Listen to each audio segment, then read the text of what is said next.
وَالَّذِينَ جَاهَدُوا فِينَا لَنَهْدِيَنَّهُمْ سُبُلَنَا.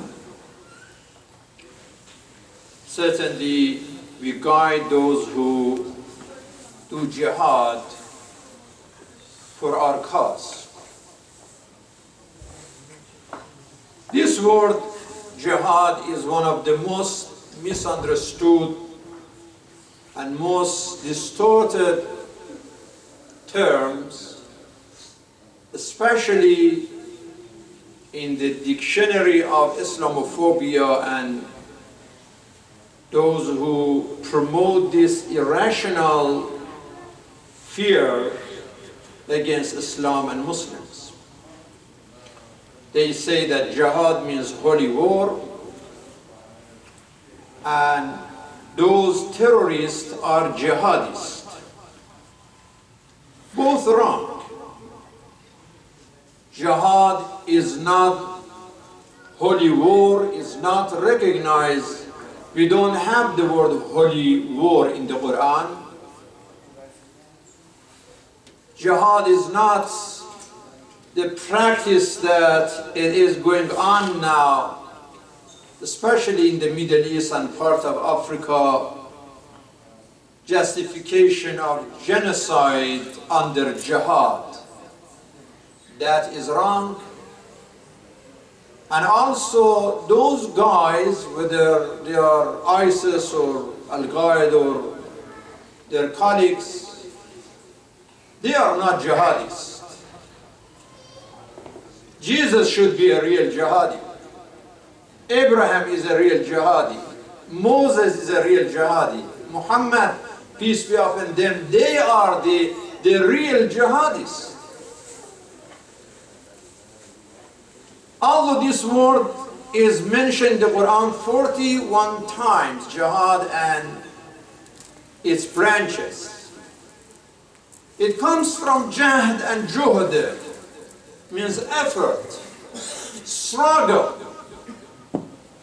There are other terms in the Quran for war, like al-harb. Al-qital means fighting. But jihad is a general term, means a struggle. Sometimes though it means to defend the dignity, the territory, the community, and the society in real fighting. But generally speaking, it is an effort and a struggle which is part of our life. Every person in his life, in her life, is involved with kind of jihad, with kind of struggle. We are facing so many struggles. But those guys who are using this word jihad to say this is holy war and the terrorists are jihadists, to damage the image of Islam, they totally ignore all those 100 verses in the Quran about peace. The word sil and salam. They want to say, no, no, no. Islam means jihad, jihad means killing, and every Muslim is a mujahid in this case, and every Muslim is a terrorist. And those guys who are doing this, they represent Islam and they represent jihad. It is exactly like to say that every Christian is a KKK, but they don't say such a thing. No one says this. They don't say that every Jewish person is like a terrorist in a sense of those Israeli settlers in the West Bank and other areas. They say no, they are just extremists, they are terrorists, but not every Jewish is like that. They don't apply the same standards when it comes to Islam and Muslim. 138 times the Quran uses The word salam or its branches like Islam, Muslim. Or the word as-sulh, 32 times mentioned in the Quran. So far we have almost 200 times either silm or sulh in the Quran, which means peace. It says as-sulh khair. Peace is better, whether between husband and wife, parents and children, neighbors, communities, countries. as-sulh khair. Aslihu dhata baynikum. Be peacemakers, the Quran says. فَأَصْلِحُوا بَيْنَ أَخَوَيْكُمْ. Bring peace between your brothers, not the fitna. أُدْخُلُوا فِي السِّلْمِ كَافَّةً. O community of faith, follow the perfect path of peace, collectively, all of you. Because وَاللَّهُ يَدْعُو إِلَى دَارِ السَّلَامِ. God invites you to the house of peace. This is the path of the Prophet. وَالسَّلَامُ عَلَيَّ يَوْمَ وُلِدْتُ وَيَوْمَ أَمُوتُ وَيَوْمَ أُبْعَثُ حَيًّا. Is Jesus asking for peace from the Lord the day he was born, the day of death, the day of resurrection. This is the path of the Prophet. In the Quran it says, Salamun ala Nuh, Salamun ala Ibrahim, Salamun ala Musa, Salamun ala Ali Yasin, Salamun ala al-Mursaleen, Salamun alaykum bima sabartum. Always the word of communication in the most loving interaction is as-salam, word peace. The Quran says, O Prophet, even to your enemies, وَإِن جَنَحُوا لِلسَّلْمِ فَاجْنَحْ لَهَا. If your enemies propose peace, accept it, even your enemies. وَلَا تَقُولُوا لِمَنْ أَلْقَى إِلَيْكُمُ السَّلَامَ لَسْتَ مُؤْمِنًا. When someone offers peace, don't say, no, I don't want to make peace with you, you are not faithful, you are a disbeliever, I don't want to have peace. No, don't say that. So, almost 200 verses about peace, they ignore it. Now, I'm not talking about Ayatul Rahmah, Ayatul Maghfirah, all forgiveness and mercy and love. But now we are talking about this word, Silm and Sulh. Yes, jihad is mentioned in the Quran 41 times, with the mushtaqat, like jahid, jahada, jahadu, yujahiduna, tujahiduna. But it means struggle. And we know that the struggle, the biggest struggle, starts from ourselves. Self-struggle. It's called jihadun nafs. That is the supreme jihad.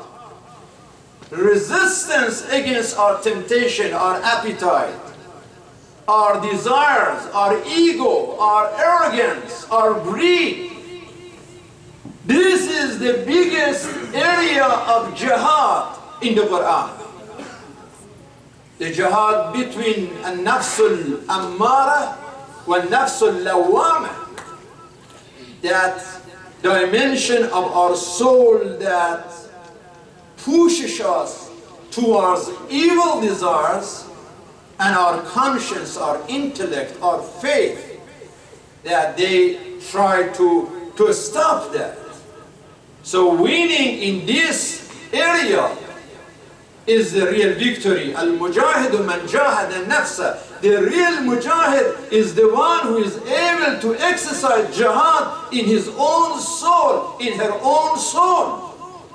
مرحبا بقوم قد قضوا الجهاد الأكبر وبقى عليهم الجهاد الأكبر. This is a famous story that the Prophet, peace be upon him, told the soldiers, now the small war with your enemies external, that was small one, that's over, be ready for the bigger one.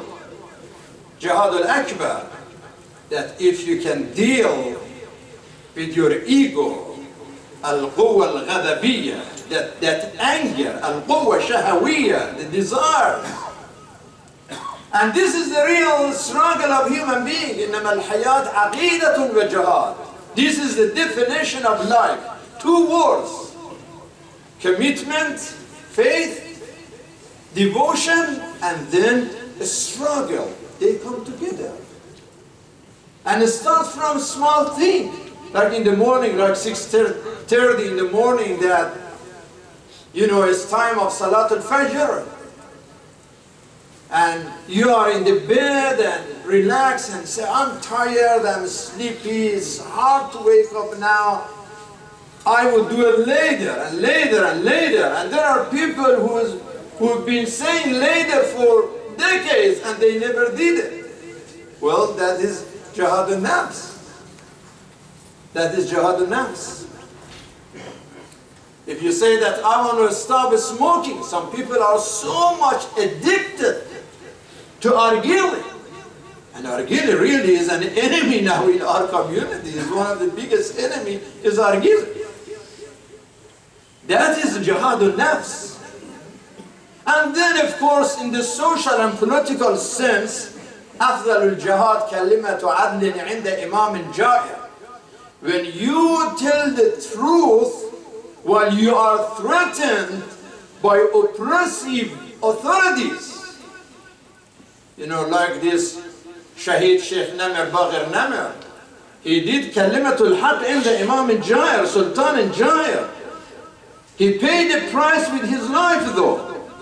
And now, today we heard about Sheikh Hassan Radi, because another Sheikh who just condemned, he said the war in Yemen is wrong. And now the Saudi police is looking for the Sheikh, and today you heard Salat al-Jum'ah in Masjid al-Rida in Al-Ahsa, when one of the terrorists, and we don't know if it was really one of the ISIS or somebody from the government, that is a set-up situation in the name of terrorism, they attacked the mosque and some people were killed. So this Kalimatul Haq inda Sultan Jair, you say the truth among al-Zalimeen, the oppressors, the forces of injustice. So it's not about anything else. When we talk in Salat al-Jum'ah, we talk about the Saudi royal family and other oppressors. It is not about Shia or Sunni, because that's a big misunderstanding. Sometimes the Ikhwan al-Sunnah, some of the Sunni brothers and sisters, they think that when someone talks about Saudis attacking the Sunni, what Saudi has to do with Sunnis? It is a big insult to the Islamic world to say that the Saudi represent them. That's a big insult. Because they are the biggest embarrassment for Islam. They are embarrassment for humanity with their corruption and crimes. So we have to separate these things.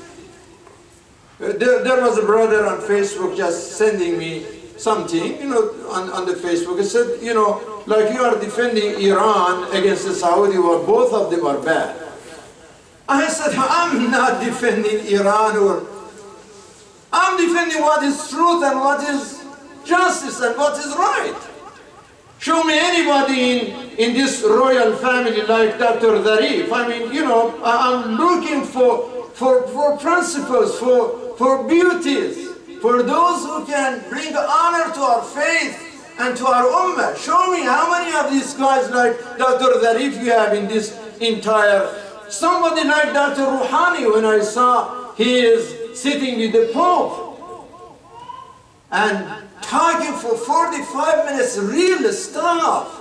They are talking about real stuff, about human rights, about faith, about dignity, about justice, about freedom, about this political mess that's going on in the world. You feel honored. You don't have to. No, there are areas that I criticize Iran. You have seen me. So for me, it's not about Iran or Saudi or Kuwait or Emirate or Shia or Sunni or Muslim or Christian. We are focusing on justice and truth. I was very critical to some of the friends in Iran, and when the Majlis al-Khubara, they rejected the grandson of Imam Khomeini. He is a mujtahid, Sayyid Hassan al-Khomeini, and people wanted him to attend, take part in the election for Majlis al-Khubara. And they said that he has to come to be tested to know if he's mujtahid or not. I say, shame on you. This man is a mujtahid. He is teaching in Hawza, in Qom, and hundreds of his students. He is known for his knowledge, his character. He's in charge of a shrine of the founder of the republic, Imam al-Khomeini Quddus Sirruh. I said, so many of those people who want to test him, they themselves are not mujtahid. So stop this cheap game and cheap political game. Stand for truth and justice. Stop this being jealous here and there. So if there is something wrong over there that's not just, we don't mind to say it. Because we are not paid by anybody. We are not paid preacher here. We are not looking for salary and money from any government. We go with our faith, with our freedom, with our dignity. I don't talk too much about Lebanon because I'm confused about Lebanon. You know, it's Balad al-Ajaib. Like so many surprises in Lebanese politics every day that I tell myself better not to get involved and not to start because you don't know where you end up with that. But it's about justice, whether it's in Lebanon, whether it is Syria or Iraq or Palestine. It's all about that. And this is, brothers and sisters, are a struggle for justice, struggle for freedom. And it's not only about the Ummah Islamiyya or the Middle East. We have so many struggles here. Isn't it that Flint is really a big struggle now for this state? Yes, we struggle for justice for Flint as well.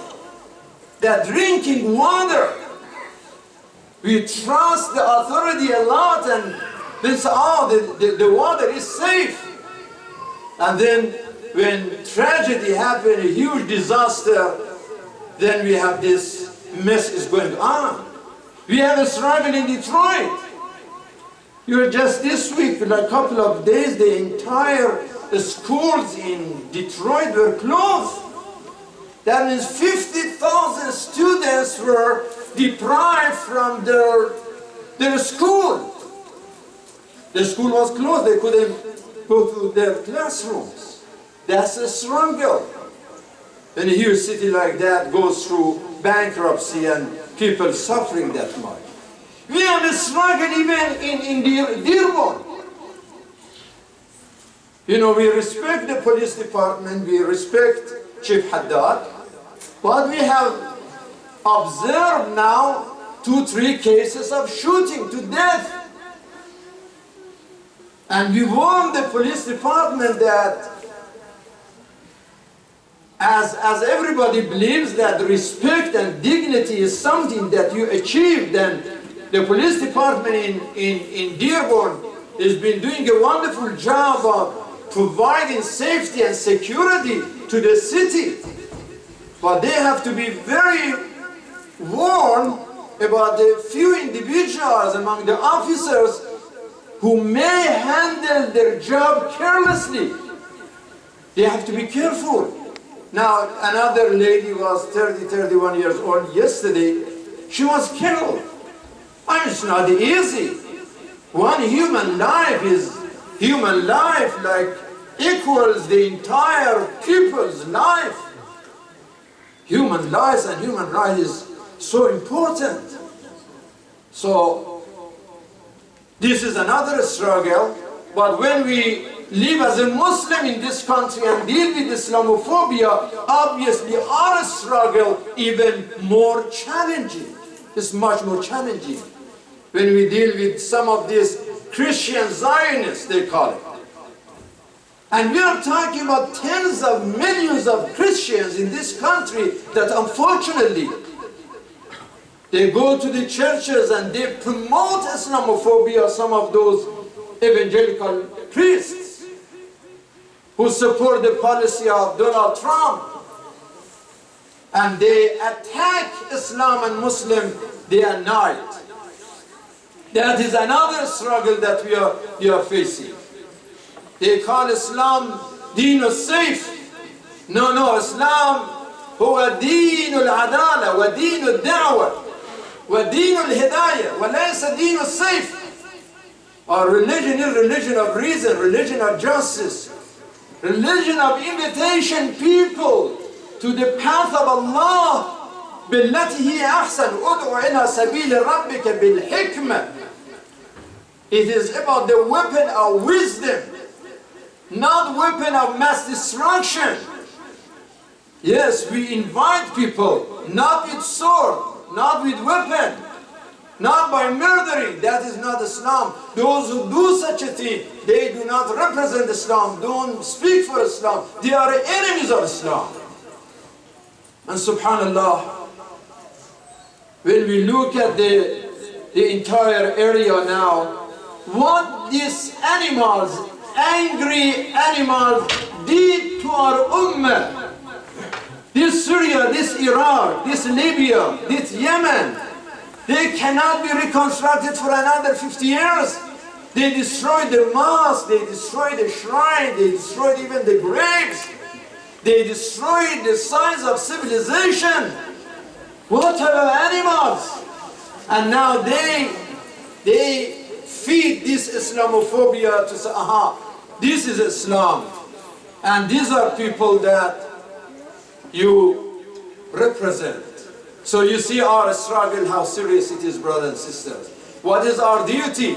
To do even more da'wah, more obligation, more responsibility. This is why we had the interfaith gathering here last week. And it was welcome, the question, answer, the entire interaction. Majority of those who came here were Christians, non-Muslims. We like to see involvement, engagement from Muslim community much more and deep. If we ask our community that let us put together $50,000 for this year to have a few conferences here and there and have some interfaith activities. That's, oh, $50,000 is too much money. And you see that how many conferences is going on in this country, and for each one sometimes they spend millions and millions of dollars.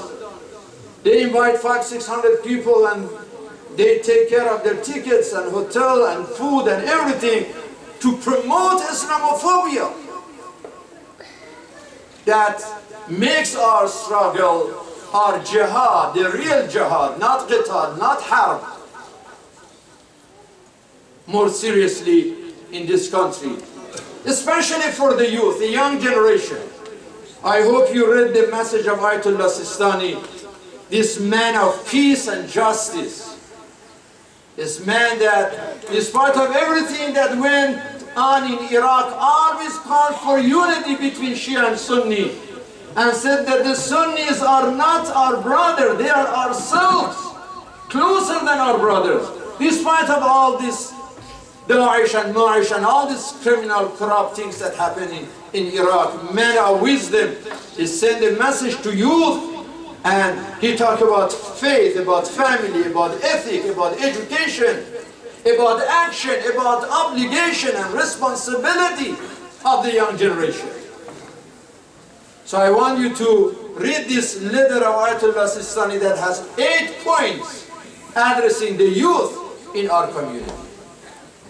We are dealing with so many other problems, drugs and depression and suicide. And it's just amazing in this middle school. 8th graders, they were eating marijuana in the bathroom. Did you hear it just happened just a couple of days ago?